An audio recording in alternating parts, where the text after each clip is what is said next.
was the last time you felt fully alive, not surviving, and definitely not scrolling? According to researchers in positive psychology, only about 1 in 4 of us is truly flourishing.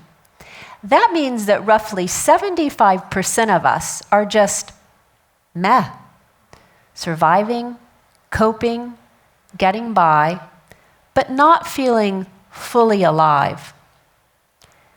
Those numbers tell a powerful story, one in which something essential has gone missing. It's almost as if our minds have become the new endangered habitat, a place where flourishing is disappearing. And here's what's eerie. As our inner landscapes have become depleted, so have the outer ones. Each mirrors the other. As we lose fireflies, we lose the light inside. And that's not just a metaphor. Let me explain. When I was a child, summer nights were filled with fireflies. There were so many, we'd put them in mason jars and carry them around like lanterns. Today, children are lucky to see half a dozen. Fireflies are in decline. At least 18 species are threatened with extinction. Tomorrow's children may see none at all. Psychologists call this environmental generational amnesia. Each generation accepts a smaller, dimmer version of the world as normal. You might say, well, that's just nostalgia. And I wish that's all it was. But this loss leads to something far more dangerous, something scientists call the extinction of experience. As our encounters with nature diminish, so do patience, care, and awe. And these aren't just feelings, they're fuel for creativity, empathy, and meaning. When fireflies disappear outside, something luminous disappears inside us too, because without patience, care, and awe, we simply cannot flourish. I didn't realize how much I had internalized this loss of light until I found myself on an island off the coast of Ireland. I'd gone there for a writer's retreat to overcome writer's block. But what I found was something far more profound. One of the first exercises was to draw the name of a plant or animal out of a hat and go wander the island in search of it, speaking to whatever name we drew. I drew seagrass. So I walked down to the shore, I sat down beside it, and I started a conversation. If you're wondering how I did that, I used my imagination. It's one of the oldest ways humans have ever known to speak with the more than human world. The seagrass, it didn't give me lines for my story. It gave me a way into the grief that I had been holding for years. When I left the island, I didn't have a story, but I had a question I couldn't shake. To explore it, I began researching rewilding, a process ecologists use to restore balance to degraded ecosystems by bringing back missing species. The classic example, Yellowstone. When wolves were returned after 70 years of absence, they didn't just restore balance, they reshaped the land. Elk changed their grazing patterns, trees grew back, birds returned, riverbanks stabilized. One keystone species set off a cascade of renewal. And I wondered, could we rewild our minds and flourish again? It turns out we can. But it requires looking at the whole system, not just one part. Across disciplines, we're finding the same pattern. Our well-being shifts when we reconnect with nature. Simply being near it can help us heal. The scent of pine boosts immunity. Birdsong reduces stress. Spending time near rivers, lakes, or the seas can restore emotional balance. These findings are a scientific pathway into rewilding our minds.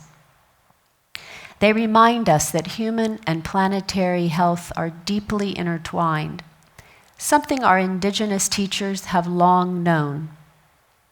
But here's where it gets complicated. We've spent centuries breaking the world into pieces. That knowledge gave us power, but it's also left us disconnected. To rewild our minds, we have to put the pieces back together again. And that reconnection begins by remembering our place in the web of life. Many of us go into nature the way you might walk into a family reunion, knowing you belong there, but not recognizing anyone. It's been so long since we've seen our relatives. We've forgotten their faces, their voices, their ways. We've forgotten how to be in conversation with our kin. And this is where the other pathways for rewilding the mind come into play, those of the senses and the imagination. For thousands of years, our ancestors used them to commune with the more than human world through storytelling, music, dance, and the arts. When we use them to rewild our minds, they become more than creative expression. They become gestures of admiration, acts of reciprocity, ways of rekindling patience, care, and awe, the very qualities that allow us to flourish. Something ancient is waiting to be remembered. So how do we begin? Let's start with the hardest part, attention. The biggest challenge is addiction to our devices. These days, most of us spend more time scrolling than strolling. We scroll past sunsets, past each other, past the world that still wants to speak to us. But if we put our devices down, even for a few moments, we can begin to rewild ourselves. We can start today with 3 simple practices: notice, name, nurture. Notice. Find one living thing nearby, anything. A bird on a power line, tree outside your window. Just see it. Attention is how relationships begin. Name. Learn its name. There's kinship in naming. It turns that tree into sycamore, that bird into mockingbird. Naming is how relationships deepen. Nurture. Admire what you've named. Learn about it, speak to it, protect it. This is how we become family again, one noticing at a time. Scientists say that with every breath we take, we inhale molecules that once passed through every being who has ever lived. Julius Caesar, a blue whale, your grandfather, my mother. The air we share is the oldest form of belonging there is. Every exhale feeds the next inhale. Every life becomes part of another's. When my mother died, it felt as if her breath had left this world. But it entered a far greater conversation. It circulates still through the forest, the skies, through us. We live inside a self-renewing system, what scientist James Lovelock called the Gaia hypothesis.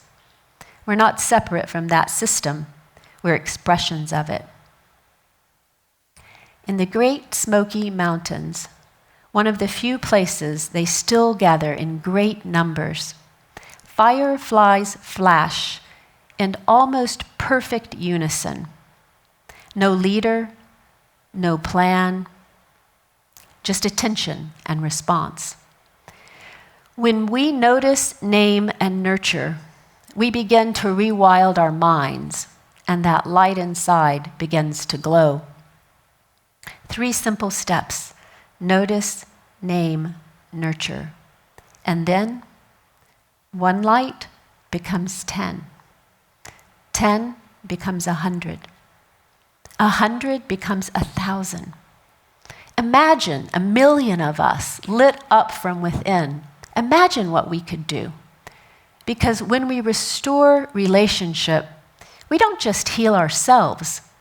We begin to design differently, to educate differently, to live differently.